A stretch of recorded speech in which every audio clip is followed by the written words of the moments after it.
As if the tale of Remy Ma and Fat Joe couldn't get any more convoluted? What if I told you, ladies and gentlemen, that the greatest betrayal in hip-hop history really took place in a hotel room rather than a studio? No one was meant to know about. This unexpectedly leaked footage from a long-forgotten Miami hotel came to light. And it doesn't seem good for Remy. We're discussing two familiar faces slinking by the lobby at 217 on dimly lit hallway cameras, and a check-in receipt signed by Joseph Cartagena, popularly known as Fat Joe. Next to Remini's Mackie implies that the passion for fair hip-hop is concealed beneath Grammys and gold chains. Here's the real surprise, though. Instead of coming from a hacker, Papoose himself is said to have found the video while cleaning up old emails from an iPad that Remy said was solely used for music. Hold on tight, because what we're going to learn might completely change your opinion of the Terror Squad's past. How long did this affair last? Was it before or during the wedding? Why hasn't anyone brought this up until now? Let's travel back in time to discover the true tale. Instead of the glamorous Grammy speeches or Instagram birthday tributes, they wanted us to piece together the portions that didn't make it into interviews. Everyone is aware of Remy Ma and Fat Joe's past, which dates back to their dark fights on Bronx Street and their fight-back sessions in the Terror Squad basement. According to a source close to the crew, the business called them brother and sister. But in reality, their sibling closeness was always simply the public relations version of events. Furthermore, it should be kept in mind that Remy Ma was big, Pon's hand-picked and lucky protege, not just any rapper making her way up the ranks. According to a former backstage security guard, Fat Joe, who sadly died in 2000, appeared like a knight in giant denim, providing protection for studio access, as well as supposedly something far more intimate. They had their first genuine spark at Summer Jam 2002, when Lean Back hit the charts in 2004. The industry went bananas, but below that smash song was tension, not only creative stress, but also envy, secrecy, and late-night studio sessions based on his behavior, which led me to believe they were married. Additionally, even though Remy was covertly seeing someone else at the time, her loyalty to Joe was evident. Off the mic, Remy and Joe had an undeniable chemistry. The TS Terror Squad never ended with just music, according to multiple insiders. One anonymous engineer stated that on some nights, they would enter the booth and come out holding hands as though we could see it. But they would always shut it down if someone brought it up, leaving no one able to speak or ask why, since Fat Joe was in charge and Remy was devoted. In 2007, Remy Ma was detained and sentenced to 8 years in jail. It wasn't until Fat Joe was politely visiting Remy outside the courthouse that the media noticed that Papoose had supported her, as everyone had predicted. Only visits based on Rikers Island visiting logs that were leaked are included. No images or statements are included. The 5 times Joseph Cartagena signed in between 2008 and 2009, all under coded identities, and the dates match important occasions in Remy's life, especially the one right before she was sent to Bedford Hills, are indeed available to us. According to a former prison worker, Joe seemed calm yet agitated, as though he had something important to communicate. What precisely was he doing at correctional? Every visit seemed sentimental. In the meantime, Papoose was advertising her name as a badge of glory in public letters and interviews. Yet, assuming the jail logs are real, they seem to be true in post-release interviews.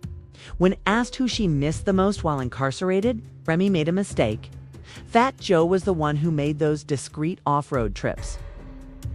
And I was startled by how much some folks cared. But there are no names, only that look, and the host dared not ask her any more questions. Thus, the issue now becomes, was there anything happening in that prison that even Papoose was ignorant of? Years later in the spring, while cleaning the home, Papu discovers an old iPad that Remy used to chronicle her thoughts and create songs when she was initially released on parole. However, an unidentified IT expert who looked at the information claims that one file called 7th Floor was never deleted. The video, which was captured by a hotel hallway camera, shows Fat Joe arriving first, followed a short while later by Remy Ma. No stylists or cosmetic artists are in the picture. It was recorded on April 3, 2011 at the Fontainebleau Hotel in Miami Beach. According to a person close to Papoose, he was clearly frightened after seeing the clip. But he chose to contact someone he thought could give him sincere answers rather than approach Remy right away. We will disclose their identity in the following part because, trust me, I am only beginning this rabbit hole. And what we discover next may completely disprove all you thought you knew about Remy Ma and Fat Joe.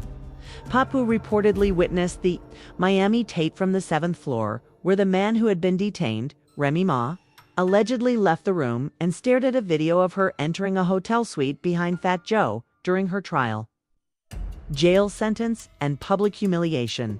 This is more than just heartbreak and betrayal wrapped in silence. But did he blow up? No, that's not Pepe's style. Instead, he throws bars first, asks questions, listens, and then moves purposefully, which is exactly what he did. Sources claim that initially, Dot didn't even mention the video with Remy. He started subtly calling others who had been in the region before, such as tour managers, studio engineers, and personal aides, before he made contact with her.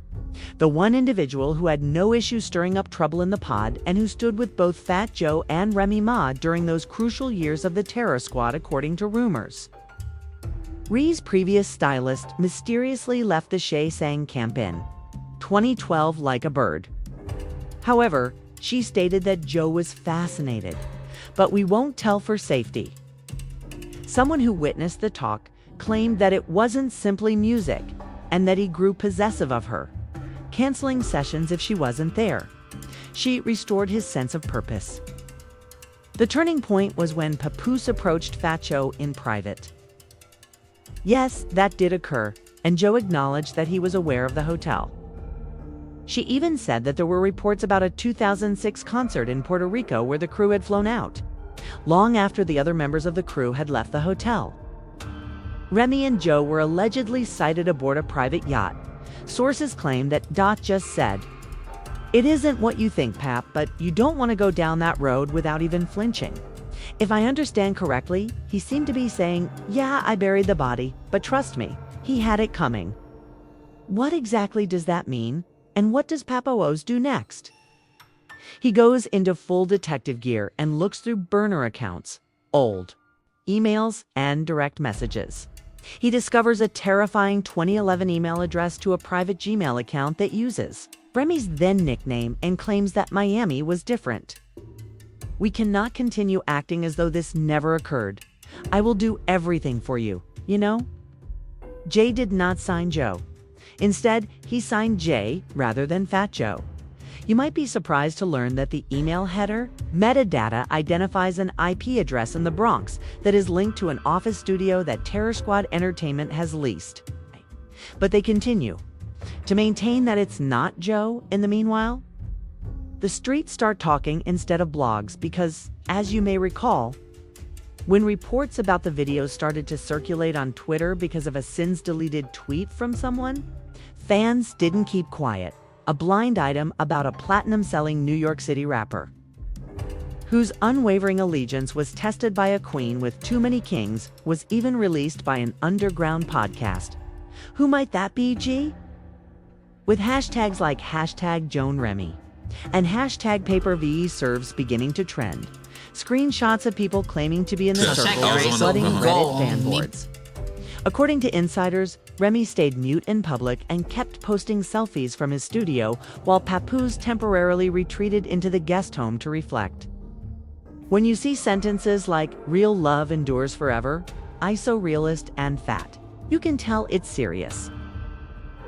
Joe, during a behind-the-scenes segment of a 2005 interview, Joe sits with Remy and leans in at one point, saying, "I'll ride for her, the wheels fall off.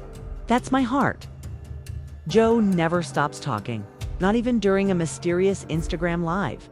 However, what happened next turned this entire story from messy to historic when a fan found an old Terror Squad DVD. People thought it was just brotherly affection at the time, but now that everything is so obvious, Papoose is a man of dignity who would rather keep quiet. However, it's time. Words cannot express how much quiet is hurting him. A person familiar with the incident claims that without requesting a headline, Papoose reached out to an old journalist buddy who had previously covered Ray's court case. He requested an explanation from the media. "If I bring you anything, you believe the world is prepared for it?" Since the initial file found on that iPad was simply part 1, that may be the full footage. Not just the hotel hallway clip, but also what happened after that. The following file is named Room 714_fold. Get ready because this file shouldn't exist, and its name raises all the red flags you can imagine. Imagine that the identical file that is said to have turned Papoose's heart into stone is in room 714. There was only stillness, no yelling or screaming. And the reason a man like Papoose becomes mute is because he is deeply hurt. As said by a 4 minutes after Remy and Fat Joe entered the hotel suite, the video starts. There is simply a dim light from the hallway camera, an unopened room service tray, and initially quiet but distinct voices, no music or party noises. Before the audio starts, there are just mumbles that resemble tension between two individuals attempting to avoid making a mistake. Joe's voice is first sharpened by the source, who is quite near to the scene. Remy replies, "It wasn't meant to go this far." But those 10 words changed everything, because if there was ever any doubt or gray area, that line made it black and white. You comprehend what this is? Was something real and long hidden. It wasn't a coincidence or merely business. Papoose reportedly left the room after hitting pause on the iPad, and he didn't say anything when he returned hours later. However, because someone who knew who had already released the fact that Papoose had seen the tape, things had already begun to move. Joe's staff apparently went into full lockdown mode and issued takedowns after just 5 basic sentences, and the hip-hop media started talking about it. Within a day, bloggers danced around the edges, speculating that a power couple might be in trouble and a legendary Bronx figure might be at the center. While radio hosts made vague allusions to it without identifying names, meanwhile, Ray's social media presence abruptly shifted. She removed her most recent narrative post and substituted the words, "Sorry, no explanation," without using any hashtags. And the Black Love post ceased updating the studio. The last word came from Papoose. Clips were being removed from calling platforms before they received 1,000 views. Somewhere, someone was fixing the damage right away. After everything had settled, fans began resurrecting previous interviews. Additionally, a 2005 video clip had Joe sitting next to Remy, gazing at her and uttering the words, "I'll ride for you." His account's post remains unchanged. Loyalty is only real when it's tested. The caption reads, "There are no tags, no location, and no indication of Remy on the page." At the time, it seemed endearing, but now that everything has been revealed, that phrase feels heavy. However, things didn't stop there, since a podcast recording from over a decade ago resurfaced, in which an inebriated Fat Joe made the remark, "If Remy ever left Papoose, she'd come home where she belongs." Everyone in the audience laughed and called it banter, but nobody paid any attention as the joke turned into a confession. Then an unidentified producer said that the entire video wasn't on the iPad alone. Someone else who wished to remain anonymous sent Papoose's backed-up copy to an industry insider. Industry insiders are already sweating over a secret Dropbox connected to a renowned documentary company. And the real story is changing from a blog post to streaming video that lasts forever. Indeed, there are reports of a documentary in the works. Joe reportedly abandoned an agreement with Remy for a hair care line after another public relations company distanced itself from Fat Joe's planned concert tour. Remy is a four-part working title. Teams are searching the internet for attorneys and granting general non-disclosure agreements to everyone who is even somewhat involved. However, was about legacy as much as business. Remy Ma stood boldly beside her king and was supposedly the warrior that overcame the system as the returned queen. Papoose was more than just a rapper. It was a symbol of fidelity. He married Remy while she was in prison. Fat Joe was the steadfast Bronx commander who helped establish and restore careers. In a genre full of sadness, their narrative was a fairy tale, but now it's simply another warning. The question now isn't just whether it happened, but also how long everyone has known. Because if the footage was on an old iPad, if there were emails from more than 10 years ago, or if insiders had been speculating about the Puerto Rico yacht, insiders claim he's planning a live session soon. According to reports, Papoose has moved into a new apartment in Midtown and has been spotted at open mic nights with just a notebook and no ring. Remy and Joe have not commented either. And in such a case, the numbers will soar over all others. Because it was a long-standing secret with a large number of individuals who helped keep it quiet since 2006. Rather than a one-time mistake, this is breaking fans' hearts. It was more than one individual who was betrayed. Every fan who stood up for what they believed in, and every lady who declared, "I want to love," were betrayed. The silence that ensues following a room 714 services hotel footage file is never unintentional. It's always organized. For this reason, some artists still view Fat Joe as the epitome of devotion and mentoring, while others think that they could have been sincere. Whether it was ever real is the question that permeates all we've just learned. Whether Remy Ma has been living a second life all along, whether black love was a front, and whether Fat Joe was more than just a mentor, they are safe. But what is happening right now is risky. However, the public has seen enough to see that this isn't even the end of the narrative. As Dodd is protected by the concept of family and quiet loyalty, as the data are backed up and the DMS connect to the terror squad's IPs when the video leaks. The tale isn't over yet, but it's a revelation now rather than a rumor. Not a single word from Fat Joe. Can hear Papoose sitting loudly and silently on the internet after Ray's apologies post vanished. We now want to know if you believe this was an isolated incident or if things have been developing for years.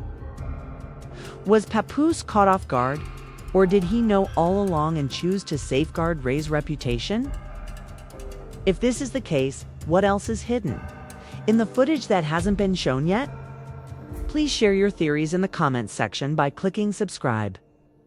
We have only just begun to investigate this rabbit hole, so please turn on notifications. Be ready since a leak might happen in a few days.